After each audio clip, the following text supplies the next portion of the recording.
Hello everyone and welcome to another video with me, Umber Rays. I'm very tired at the end of my week, but I'm also very excited because today we get to talk about a new game, and unlike last night's stream where I had a ton of problems downloading, I think I'm actually okay now. I think the game is running, good enough that we can talk about it. So I want to do basically a light tour of the game, talk about my impressions, talk about some general advice that I have for people who are starting to play the game, and some overall thoughts of what I think about this game, both in terms of free-to-play and just in terms of a pay-to-player. Which is, I don't know if that's the term we're going with, but it's the term I'm using. So the other thing that I'm going to say is I am an absolutely big fan of the music in this game. That being said, it seems to be pretty triggery on YouTube right now, so obviously I want to use something different so that we don't have any issues when I am uploading a video. And I think the song I've chosen is a little loud, so let's just slow it down. Anyway, let's talk about this game. One of the things I think is just really great for players, kind of mix my sentences there, but for those of you who have played Brave Exvius, a lot of the systems that are in place in this game are very familiar. I mean, beyond just the gacha game, I think there are just some systems in here that are pretty easy to adapt to if you've been a Brave Exvius player for a long time.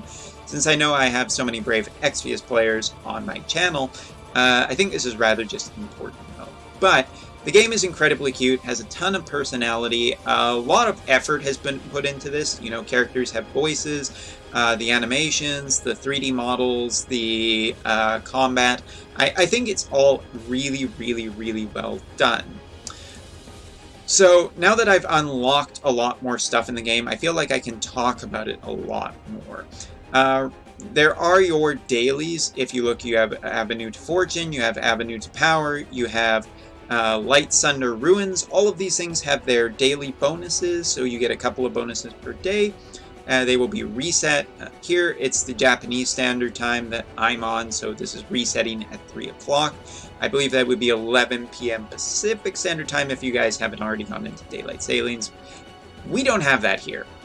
Anyway, Avenue to Power basically gives you crystals to level up your characters. That is like an EXP boost. Avenue to Fortune, obviously money. And Light Sunder Ruins is kind of just a ruins, and you can do all of these either solo or you can do them co-op, which is really cool. I really like the co-op campaign. But in a sense, those are the kind of events that we have currently. There will probably be new events in the future, but yeah. You can also see on the main screen back there that there is just the join co-op, so you can look and search for people who are looking to play co-op, and I think that's just a nice little feature. Unlike Brave Exvius, where I feel the community is kind of separated and really just used to make a lot of people jealous, co-op here feels very integral to the game. Like, it's very well integrated in that you can basically do just pretty much everything, it feels like right now, co-op. And it will potentially make the game a lot easier, or you can do it solo and have a bit more of a challenging experience because the CPUs aren't exactly the brightest bulbs. But either way, I like that a lot. You have your basically all of your endeavors, which are kind of missions. You have special missions, which can be bought from the shop. We'll talk about that in a second. Limited, basically only so much time to do these things. Normal, which are just always there, and your dailies too. So you have a lot of different stuff there. Just ignore that. Game's just having... I should also talk really quickly about the emulator. The emulators out there that I know for sure work and have guides for them are Nox as well as LD Player. I've heard that some people have gotten both it on Memu and BlueStacks working, but for now, the ones I would probably recommend you use are Nox. There is also a way to make it easier to reroll on Nox, but Unfortunately, I don't have that information because it got removed from my computer after someone on stream last night found it.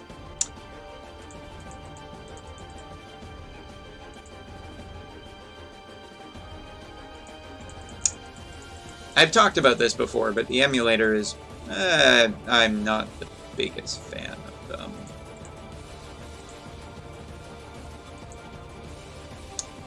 Not a problem, we'll just reload it as I talk more about the game. So, story-wise is kind of the next thing I really wanted to talk about. The story in this game is, I think, pretty good quality so far. It's just kind of early on still, so it's peppering in different things. How far the story has for a potential future, I'm not entirely sure.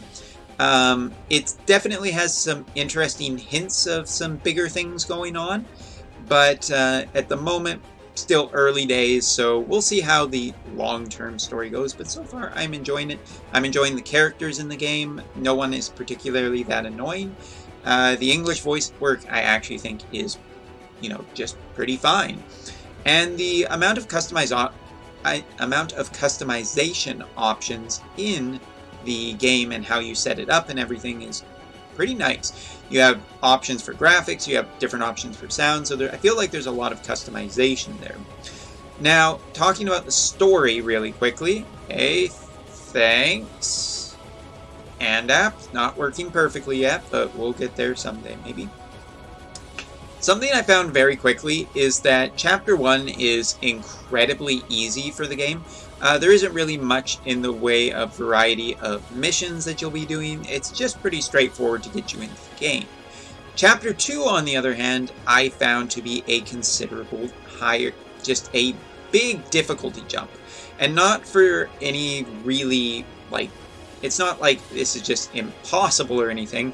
It's because the main character in the game is a fire element character, and the second zone the second chapter is in a water zone, meaning that there are tons of water enemies. Now, something I have experienced so far is that character element does matter a lot. Your characters each have an element, and there is a strong element against that element and a weak element against it. For instance, water is weak against wind units, so wind units have a distinct advantage in this area, where fire units have a distinct disadvantage. So if you rolled the game and you didn't get any, basically if you only got fire characters, Chapter 2 is probably going to be pretty damn difficult for you. And that's something I want to talk just about in the advice category later, but it is something to note in the story. Element seems to be a really big deal in when you are fighting enemies, as my main character, who was not a weak level, ended up getting beaten up quite badly by the water enemies. Also in this area, I encountered a second type of mission. Up until this point, there had been just regular missions that were, how to put this, they were just get to this area, beat the boss, and then this new type of mission was basically time. Now, time missions, you have about 2 minutes and 30 seconds to get through. It's pretty tight if you're trying to explore everything. But, I mean, it's kind of a challenge, so I kind of like it. Also, I should note that the amount of suggested strength here, that is something that you see in your party. It gives you a general hint if you can potentially beat this area or if you'll be okay in this area. 2650 at this point in the game I found to be pretty damn high without doing some character improvement, because might is pretty big. But this was just to get like a chest, as well as down here there's another one. So these side areas do provide a more difficult challenge, but you're going to need some stronger characters for sure. Third chapter of the game seems to be in fire element area, so this is where you want water characters. It will probably affect how you reroll. Now, upgrading in this game works on a multitude of levels. For one thing, you are able to upgrade your characters. This way you can use resources that you've found or gotten in the game to upgrade their levels. Basically, it's a leveling upgrade right there. You can also promote your units once they get up to a certain level. Again, for people who have played Final Fantasy Brave Exvius, you should know about Awakening. And here you basically need a certain amount of Eld Water.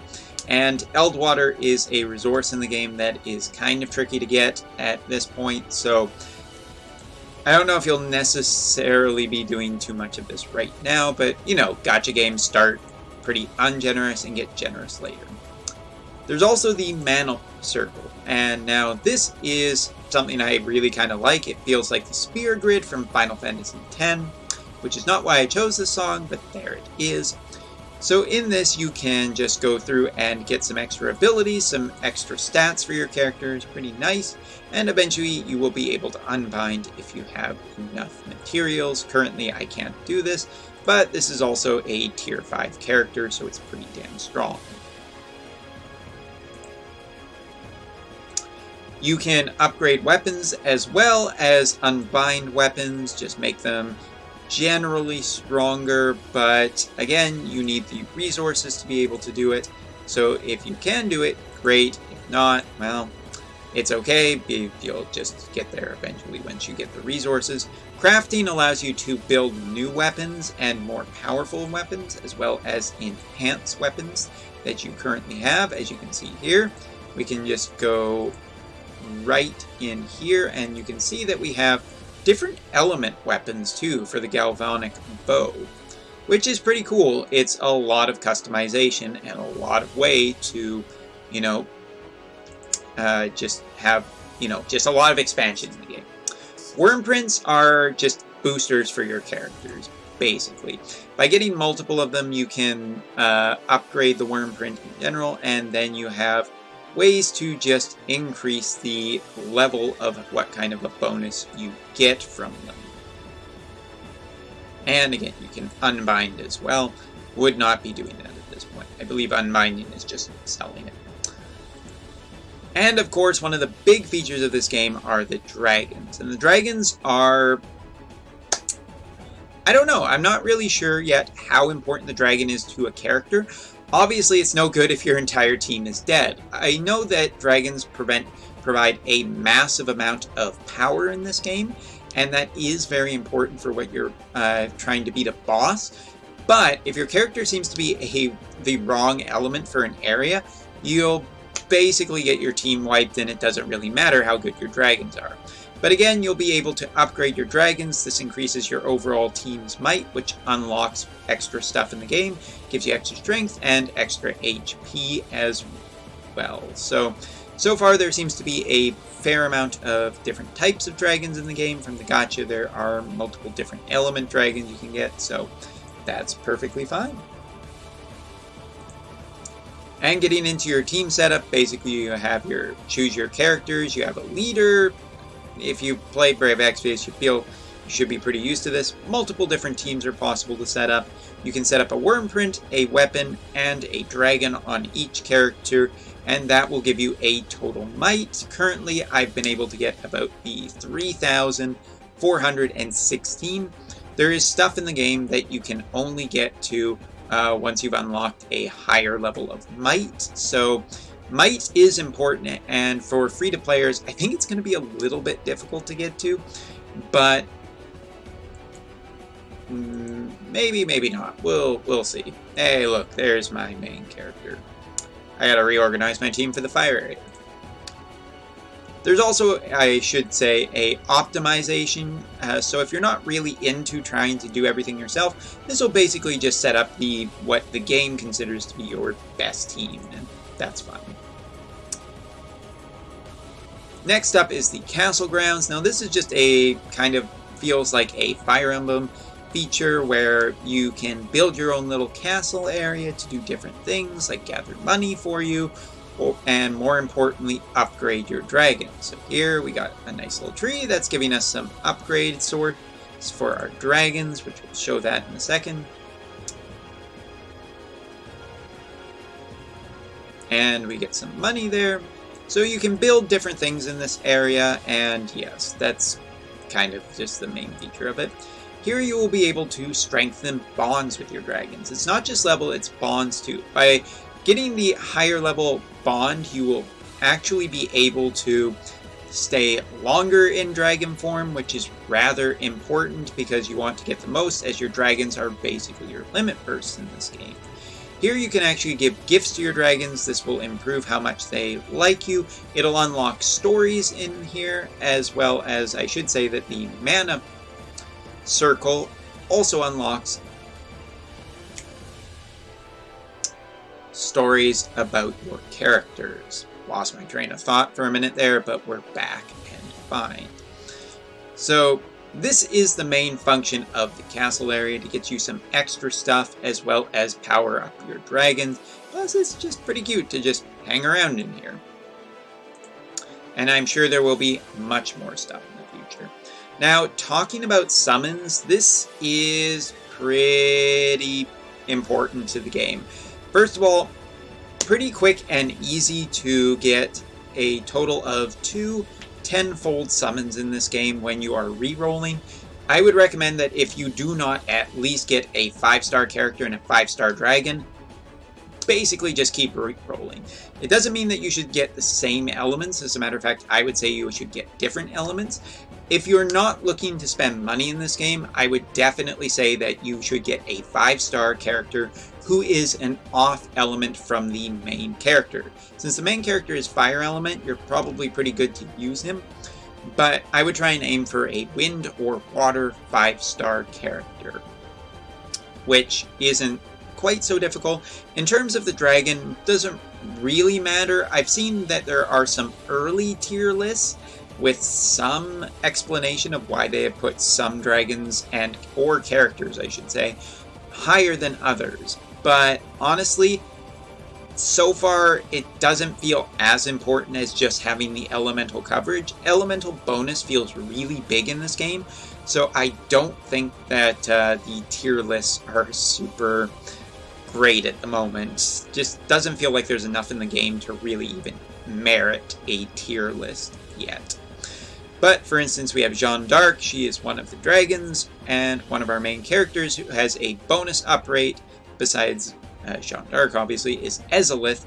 These are the characters right now that have a uprate on them in the summoning appearance.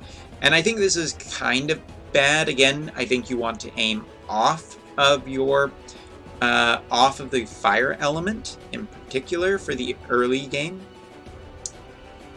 Now, in here, nice thing is that they have all of the appearance rates up here, so you can see what the odds are of getting certain things. For instance, 5-star summons and 5-star adventurers, or 5-star yeah, so many new terminology to learn. There are currently only 5 dragons in the summon pool that are 5-star: Agni, Poseidon, Zephyr, Jeanne d'Arc, and Nidhogg. Now, you will get some dragons just in the regular game anyway. The main dragons that you see actually below me, those are all dragons that you get in them throughout the course of the main story. So far, I've unlocked Midgard Storm as well as Mercury, and both of them have given me an element. Just going into what I'm pretty sure is Brunhilde's area, so you will get some elemental dragons. So honestly, I would just make sure that you get a 5-star character, and any of the 5-star dragons is probably pretty good. So far, there seems to be a little bit of a consensus that maybe Agni or Zephyr are better. From my play experience so far, I'm absolutely loving Agni. He is just a beast of a dragon.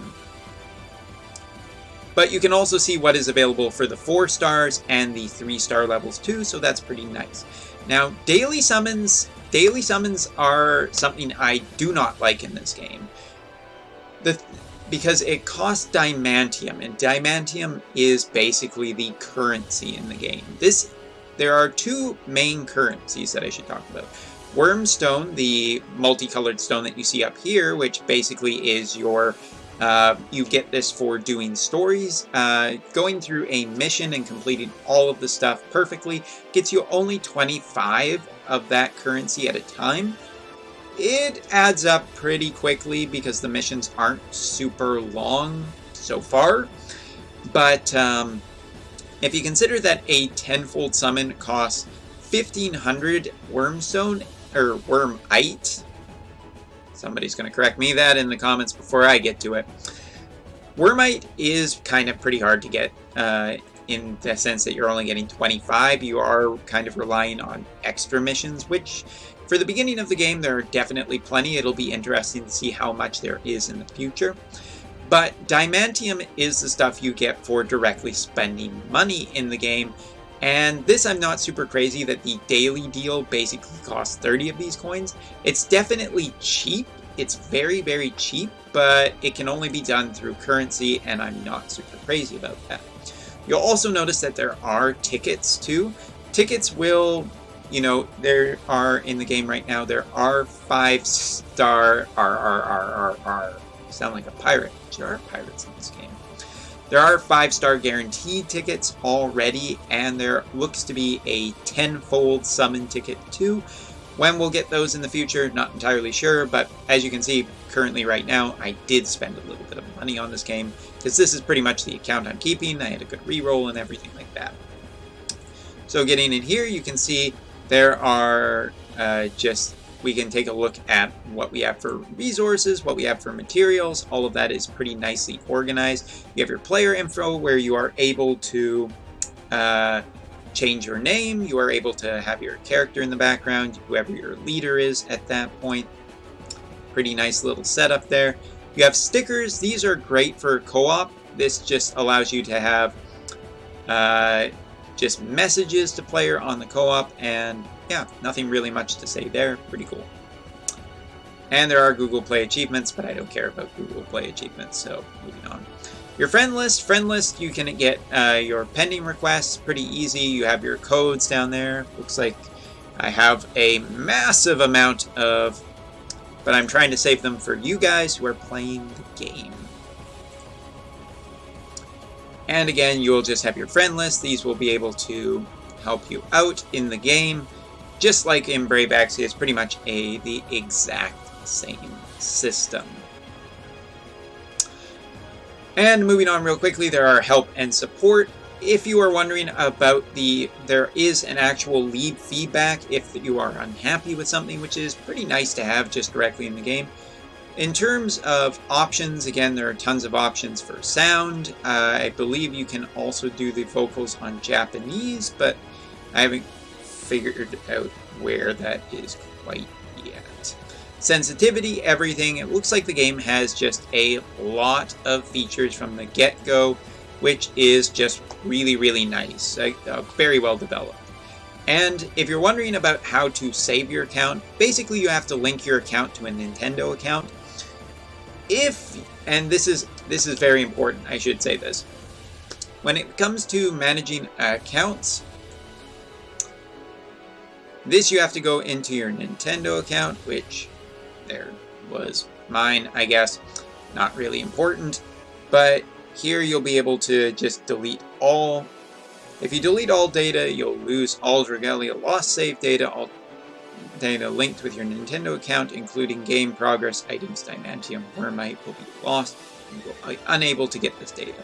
So you can remove it from your Nintendo account in the game. So when you're re-rolling, if you find an account you like, just attach it to your Nintendo account and delete it later if you do not like it. But that is rather important. There are also some community stuff, and yes, don't forget to set your helper when you start the game, as it gives you a fair amount of resources. The last thing to talk about really quickly here, because I've kind of been giving my advice in the meantime, is the store in the game. Now, the store in the game, this is, thank you Google Play services. I get it.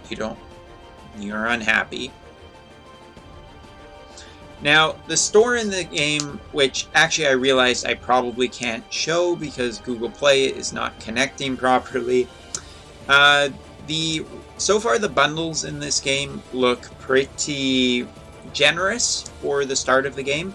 They are not necessarily, I think, I'm not sure about how, just if the future bundles will be quite as generous, but it looks to be on the Japanese pricing side about 3,000 yen for a 10-fold pull. And if you compare that to Brave Exvius, it's a little bit cheaper in some of the bundles. But it definitely does operate more on the bundle system than Brave Exvius is just, you know, just buy Lapis system.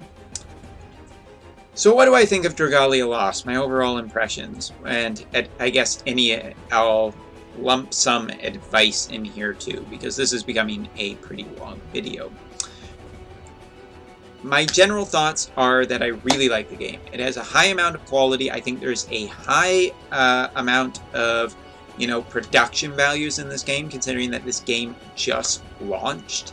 I feel like it was very well tested so far. Obviously, there are some bugs in the game.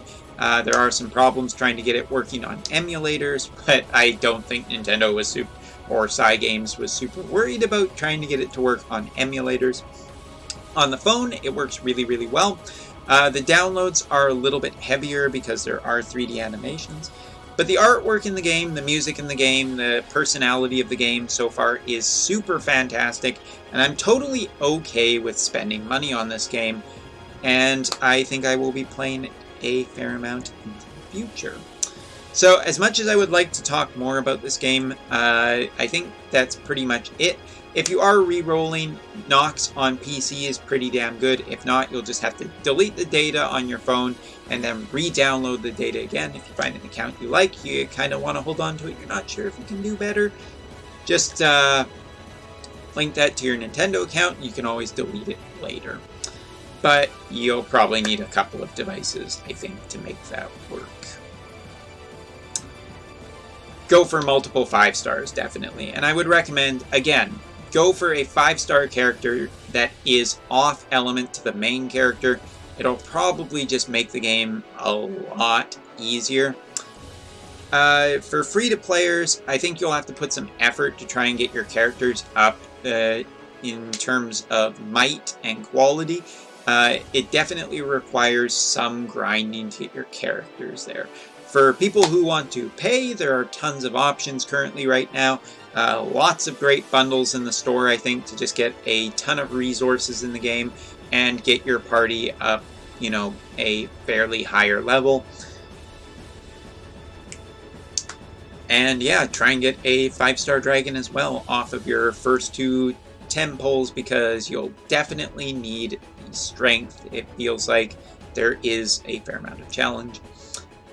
And yeah, so I am very pleased with this game. I love it. I think that's pretty much it. I do love this game right now.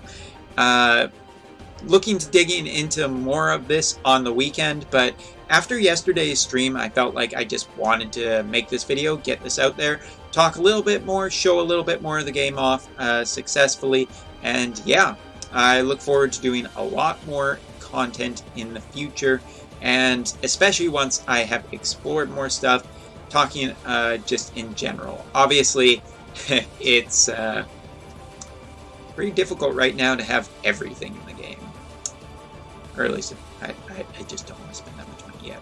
Anyway, alright, so that is all for now, and I will see you next time for another video.